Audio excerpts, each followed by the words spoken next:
Baka po misunderstanding lang yung kanina. Girlfriend ka na ba talaga ng anak ko? Mahaba pong kwento. Malayo pa ang papuntang City Jail. Pwede ka pang magkwento. Okay, nakilala ko ho si Pepe nung pabalik ho siya rito. Pabalik?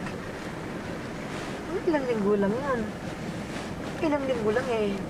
Mag-boyfriend-girlfriend na kayo?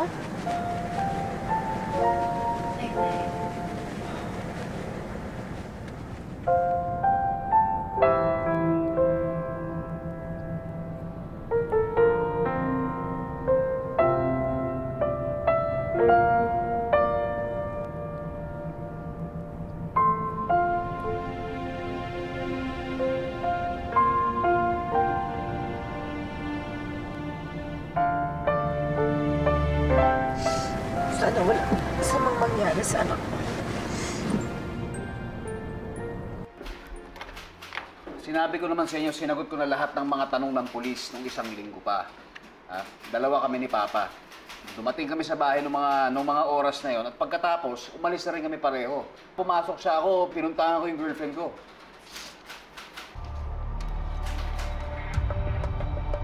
Pero hindi solid ang alibay mo. Ayon sa testigo, nag-away kayo ng papa mo bago ka umalis. Ano? Hindi ka pa rin naamin?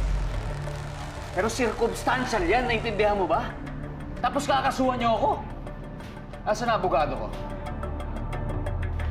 Tatawagan ko po kuya ko. Pulis po siya.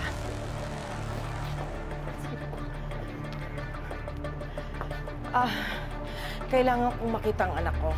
Jose Paulo de Jesus.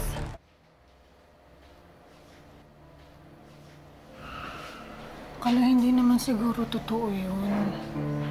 Bakit siya arestuhin kung hindi totoo? Matagal na silang may samaan ng loob ni Papa.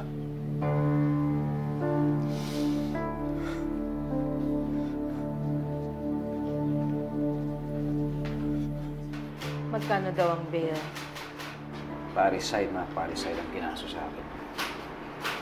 Wala rin bail o parricide. Kinausap ko na lahat. Pati yung polis na naging... Ayaw talaga nila maniwala.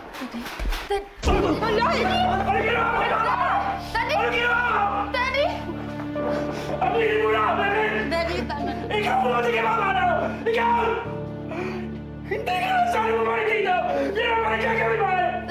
Kuya, ba't ko naman gagawin kay Papa yun? Aminin mo na! Hindi ako pumatay kay Papa! Hindi ka lang saan bumalik dito! Paano rin ka yun? Tumigil ka na, Kalol! Tigil! Hayop ka! Tayo! Tapos na ako. Daddy! Daddy!